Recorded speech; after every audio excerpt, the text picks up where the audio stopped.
All right, welcome. So this video is how to overcome the dopamine hole. So how do you actually escape the dopamine hole? How do you get out of a dopamine deficit, right? So if you guys are interested in completely transforming your lives through self-improvement, if you guys would like to learn how to dopamine detox, you can go ahead and click the link in the description. The top link is going to be a call. You can book a one-on-one call with me where we'll just talk. I'll get to know you and we'll discuss the coaching program and see if you're a good fit for it. And then you can also go ahead and DM me on Instagram if you're more comfortable with that.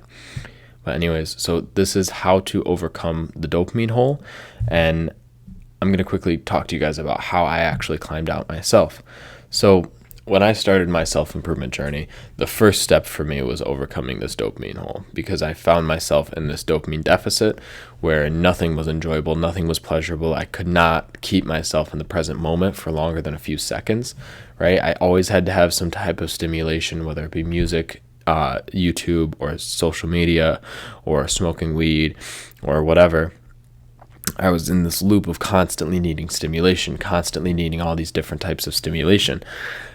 And so the way I broke out of it was just I deleted all of the apps so that whenever I'd go on my phone and try to use it, I would basically be forced to think about it for a second. And that thinking about it for a second allowed me to be like, no, turn it off. That was the first step. Then I would spend more and more time just sitting with myself, just being present, just thinking, just contemplating. And this time with yourself, this time spent presently, this will allow you to regulate your dopamine. This will allow you to get clear enough on your goals to actually go and take some steps, take some actions, right? And it will begin to regulate your dopamine so you can actually get out of this state, right? As you feel the pain, that is your body and your brain regulating to return back to homeostasis and baseline. So I had to just embrace this feeling of feeling like shit, and it didn't last very long at all, right? It only lasted a few days. And then after that point, it actually became very, very enjoyable, very, very pleasurable to just sit with myself, just sit in the moment with myself. So that's what I started to do. More often when I would go on my phone normally, I just didn't.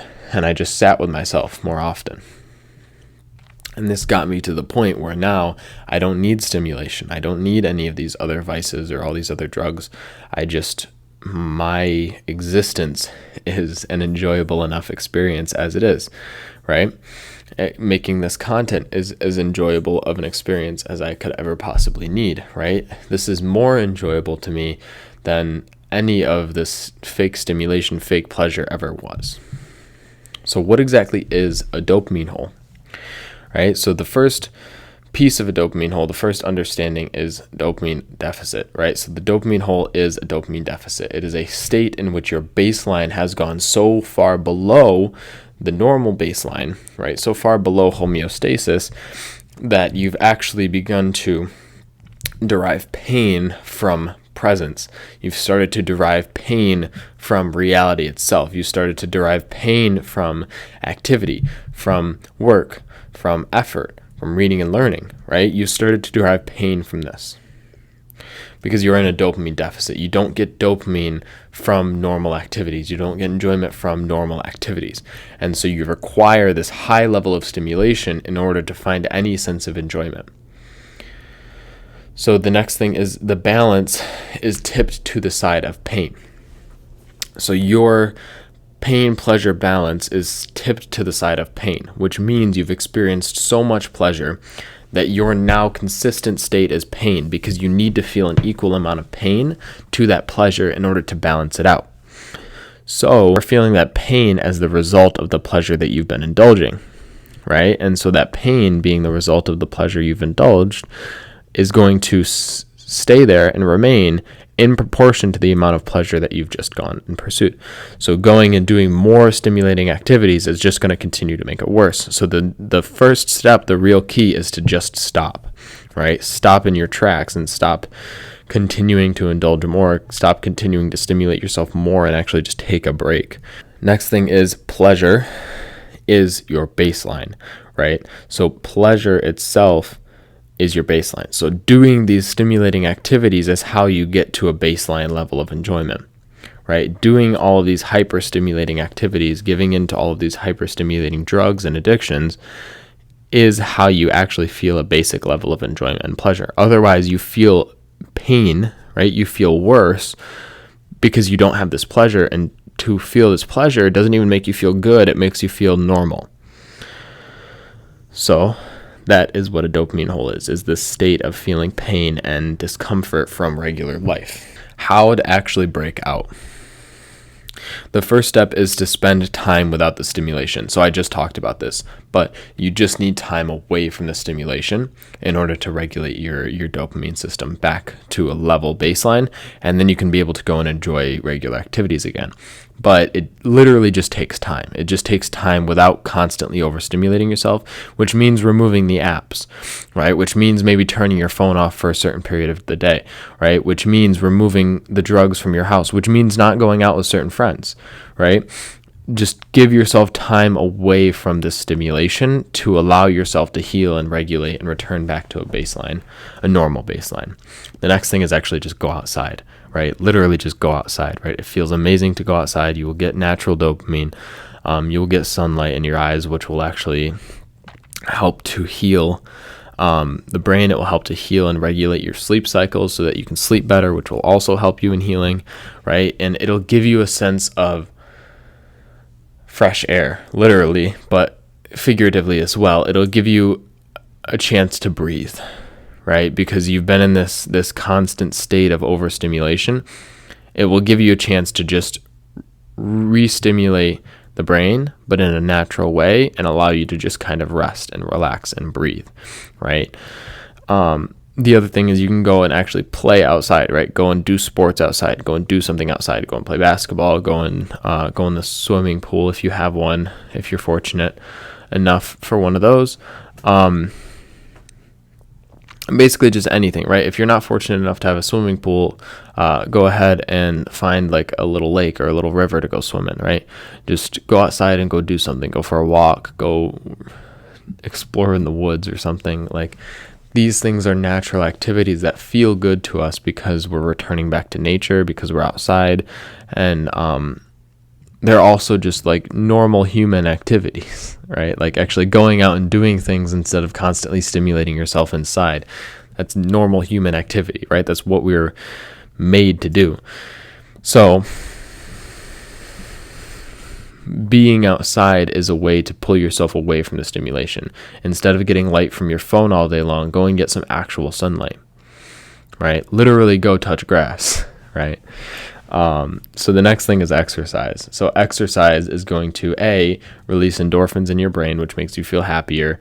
B, it's difficult and a challenge, but it results in dopamine afterwards. So those are two things within your brain that will actually allow you to feel happier again, that will allow you to feel better again, right? And it'll help to heal the brain from all of this damage from overstimulation.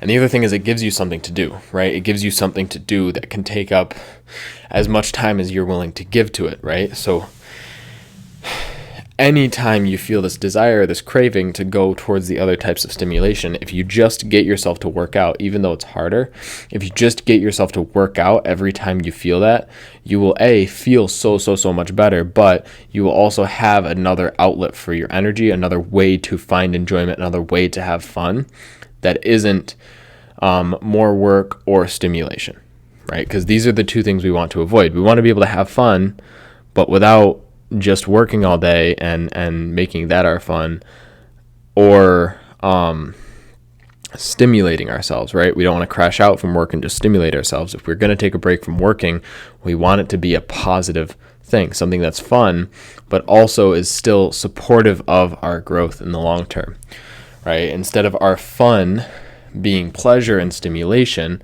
our fun should be exercise, going and playing a sport with some friends, or going outside and going for a run, right? Or going for a bike ride, going for a swim, just getting active, getting outside, getting in nature, and then also getting active, working out, going to the gym, right? Whatever it is for you, just working out, just getting exercise. And then obviously I already said it, but going outside as well will be a huge one. So the next thing is meditating. Meditation will allow you to Meditation will teach you how to observe the mind, which will allow you to learn how to stop indulging, right? Stop giving into the craving when you feel it, and actually start to resist that craving. But also, the state of meditation, sitting and doing nothing and relaxing and breathing, will directly heal and regulate the dopamine system. And so this will give us a chance to actually heal and recover. And then obviously the faster we heal and recover, the faster that we can get out of this dopamine hole.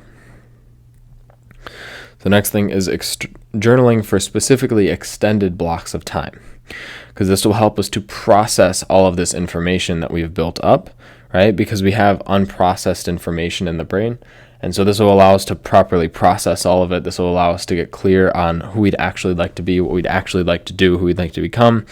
And it's less stimulating than normal stimulation, but it gives us a similar outlet, right? So it gives us an outlet to think and process information clearly and learn and understand ourselves clearly.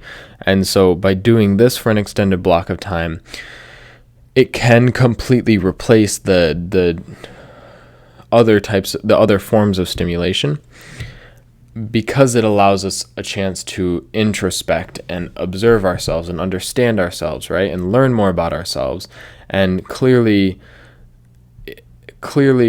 articulate and orchestrate our thoughts onto paper, onto a physical thing that we can reread and that we can go over and that we can learn about and think about, right? So it just gives us something else to do with our desire to learn and our desire to think, other than going and watching something online. So the last thing is to breathe and be aware / present. So literally just breathing, like focusing on your breath and just being present, is going to be another key, right? So just being able to be present, being able to just, instead of pulling out our phone every single time we get bored, right? So just breathing and being aware and being present is our last key to how to actually break out of a dopamine hole. So if you guys enjoyed that, go ahead and click that link in the description, and you guys can go ahead and book a call with me for my coaching. And if you guys want to see more self-improvement content, you can go ahead and click the subscribe button. But aside from that, that's all from me, and I'm out of here. Peace.